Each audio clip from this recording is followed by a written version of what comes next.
उनका शरीर मैं आपके चरणों में अर्पित कर रहा हूं, उन्हें आप अपने चरणों में स्थान दें। यह पिंडदान का मतलब। इसलिए व्यक्ति जाता है, पिंडदान करता है भगवान के चरणों।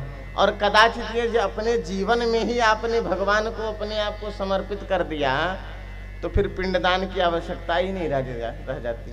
साधु समाज में जो पंच संस्कार ले लेते हैं, धनुष बाण लंगोटी अचला ले लिया, उसे पुनः जीवन में पिंडदान उसका नहीं होता, न उसका अग्नि संस्कार होता है, जल समाधि दे दी जाती है, और उसका शुद्ध श्राद्ध इत्यादि कर्म नहीं होते, शुद्ध तरह ही कुछ नहीं होता, भंडारा होता है।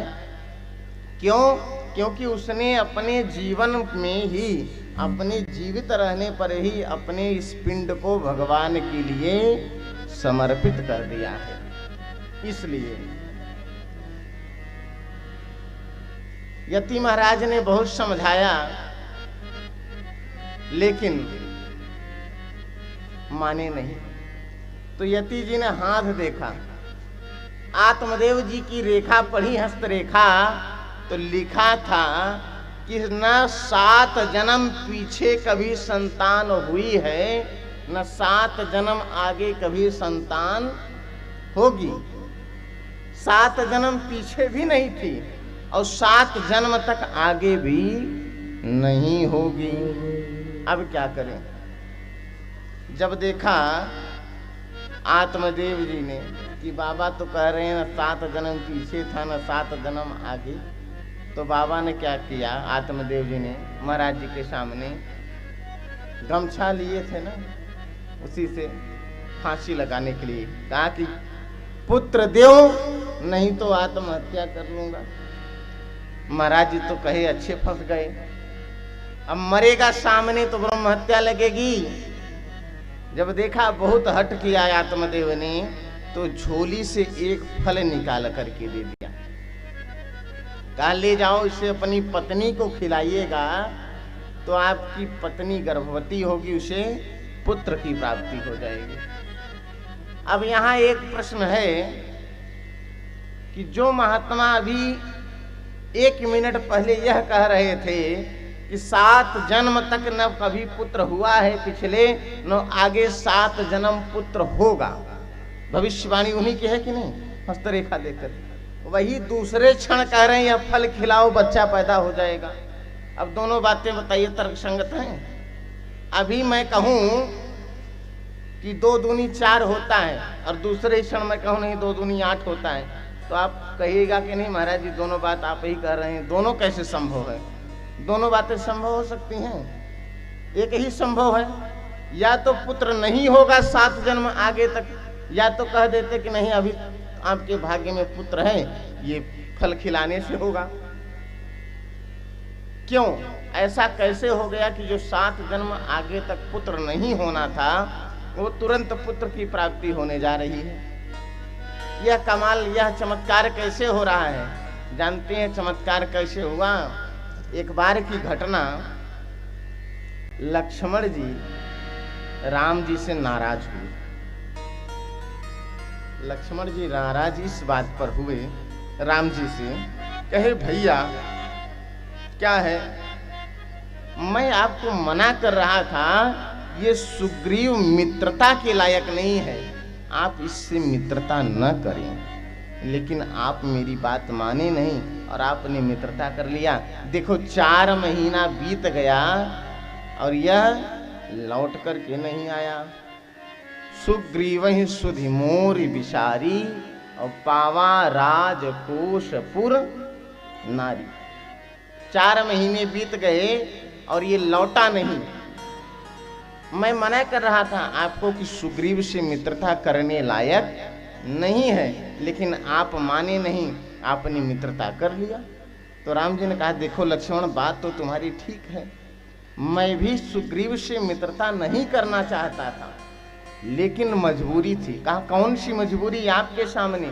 कहा क्या करें भाई, केंद्र सरकार का आदेश था। केंद्र सरकार का आदेश? हाँ जी, केंद्र सरकार का। लक्ष्मण जी ने कहा प्रभु आपके ऊपर भी कोई केंद्र सरकार है?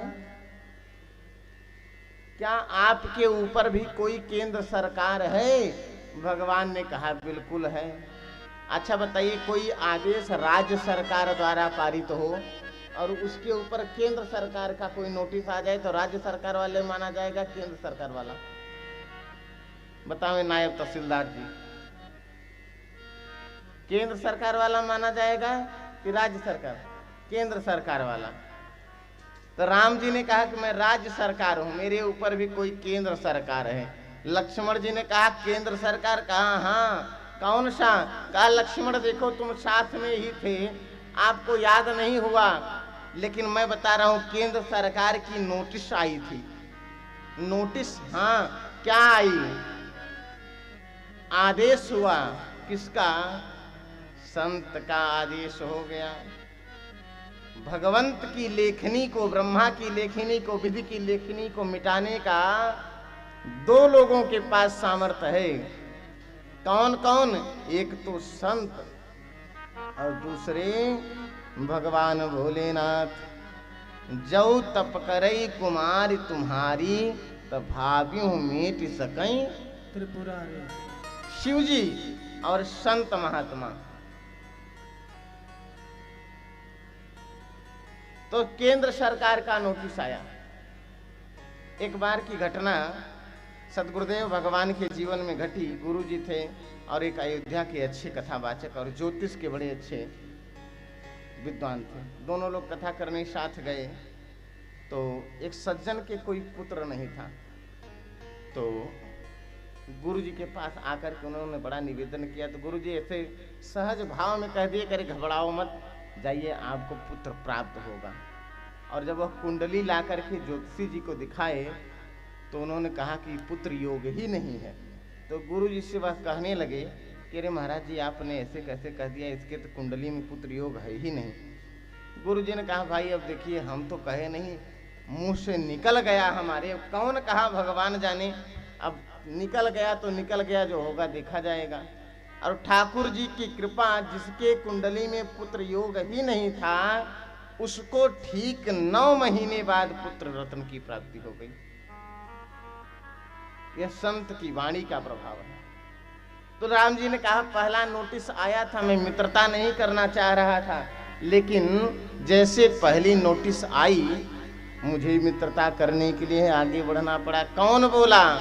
सबरी जी बोल रही हैं कि पंपा सरही जाऊ रघुराई, पंपा सरही जाऊ रघुराई, पंपा सरही जाऊ रघुराई, पंपा सरही जाऊ रघुराई, पंपा सरही जाऊ रघुराई, तह होई सुग्रीव मिताई, तह होई सुग्रीव मिताई, तह होई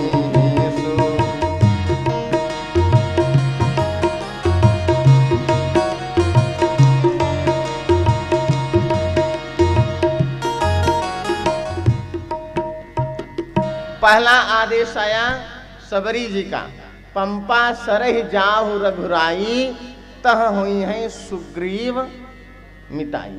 सुग्रीव जी से मित्रता होगी।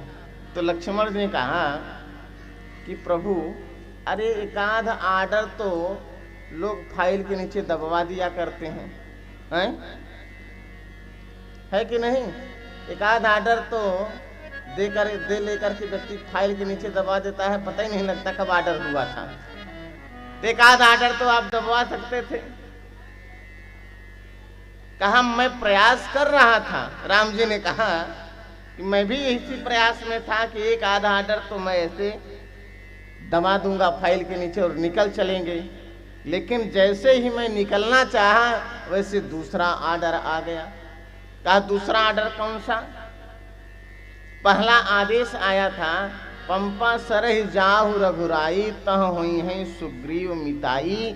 और जैसे ही मैं किष्किंधा से आगे बढ़ना चाहा, सोचा कि सुग्रीव के इस आर्डर को, मित्रता वाले आर्डर को पीछे दबा करके मैं आगे बढ़ जाऊं, तब तक गैर जमानती नोटिस आ गई, गैर जमानती वारंट आया।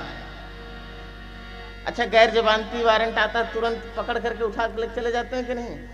उसमें आपको बाद में नहीं बुलाते कि बाद में आइएगा थाने में, ना, तुरंत ले जाएंगे।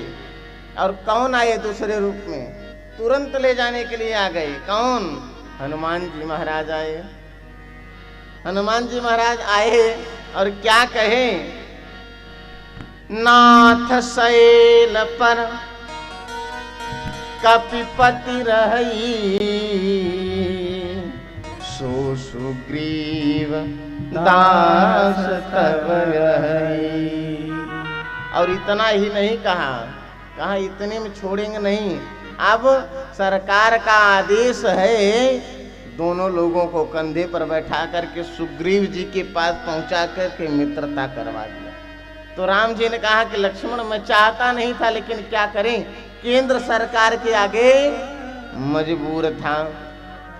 इसलिए संत जो विधि ने लेखनी में लिखा है, भाग्य की लकीरें मस्तक की रेखा को भी मिटाने में सक्षम होते हैं। फल दे दिया आत्मदेव जी को महात्मा जी ने, और कहा जा करके खिला देना अपनी पत्नी को। आत्मदेव जी को अविवेक छाया हुआ है, बेचारे पुत्र के लिए परेशान थे। सत्संग ये जीवन में रहा होता तो आत्मदेव जी की ऐसी गति नहीं हुई होती, क्योंकि गोस्वामी जी ने लिखा है, बिनु सत्संग विवेक न होई, और राम कृपा बिनु सुलभ न सोई। अगर सत्संग करते तो ये मन मैला नहीं होता, अगर सत्संग करते तो ये मन मैला नहीं होता। हमारे सर पे पापों का बड़ा थैला नहीं होता, हमारे सर पे पापों का बड़ा थैला नहीं होता। करो जो प्यार ईश्वर से तो जीने का मजा आए, करो जो प्यार ईश्वर से तो जीने का मजा आए। प्रभु से बढ़ के जग में कोई यहाँ रिश्ता नहीं होता, प्रभु से बढ़ के जग में और कोई रिश्ता नहीं